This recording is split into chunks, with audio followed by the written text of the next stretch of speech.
HSC পরীক্ষার আর মাত্র কতদিন বাকি? 15 দিন, নাকি 15টা দিন। তো ফার্স্ট ইয়ার, সেকেন্ড ইয়ার, তারপরে তোমার টেস্ট পরীক্ষা, এতদিন মডেল টেস্ট, এত কিছু, এত একটা লং জার্নি, প্র্যাকটিক্যাল নিয়ে অনেক পরিমাণে ভোগান্তি, এত কিছু করে এখন কিন্তু তোমার আর হাতে কতদিন আছে? 15 দিন, তাই না? Just 15 days.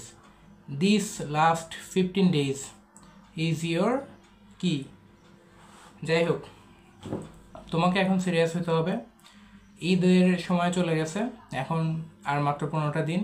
ভাই বা আপু, তুমি যেই হও, ভালো মতো ভিডিওটা দেখো, মানে ভালো মতো তোমার পড়াশোনা করো, এটাই আমি বলবো। এই ভিডিওতে তোমাকে এটাই বলতেছি, ভাই অ্যালার্ট হও, বুঝছো? আর বেশি দিন কিন্তু সময় বাকি নেই। এইচএসসি পরীক্ষায় তুমি অবশ্যই অনেক টেনশনে আসো, সামনে এইচএসসি পরীক্ষা। তোমার অবস্থাটা হয়তো ভালো না, তোমার অবস্থা হয়তো কেউ বুঝতেও চাচ্ছে না, তোমার ফ্রেন্ড, তোমার প্যারেন্টস, কিংবা তোমার নিজের সাথে না, তুমি আসলে বুঝতেই পারতেছো না আসলে কীভাবে কী করবা, তাই না?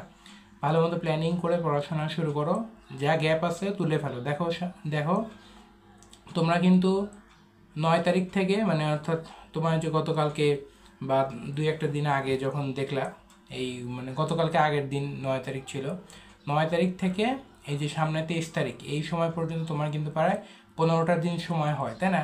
তো ধরে নাও যে আজকে যখন তুমি ভিডিওটা দেখো, তখন হয়তো বা তোমার হাতে 12 দিন হয়। এই হিসাবে তোমার এই যে 12টা দিন আছে, এই 12টা দিনে তুমি কিন্তু ভালো মতো যদি ডেইলি 12, 13, 14 ঘন্টা করে পড়ো, বা এর চেয়ে বেশি যদি পড়তে পারো, জাস্ট একটু প্ল্যানিং করে, যদি একটু ধৈর্য ধরে যদি এই সময়টুকু ভালো মতো পড়ো, তোমার গ্যাপ কিন্তু ফিল আপ হয়ে যায়।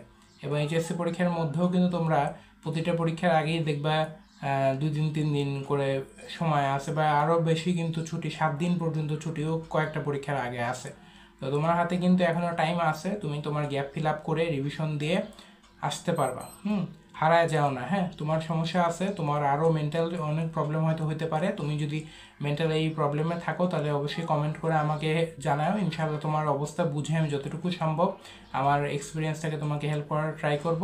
কিন্তু তুমি অবশ্যই, আমি বলবো, তুমি পারবা, হ্যাঁ তুমি পারবা। জাস্ট প্ল্যানিং করো, প্ল্যানিং করে টেনশনটা একটু কম করে, প্ল্যানিংটা করে গ্যাপটা তাড়াতাড়ি আস্তে আস্তে চ্যাপ্টারগুলো ফিল আপ করো। ইনশাল্লাহ হবে, ইনশাল্লাহ হবে।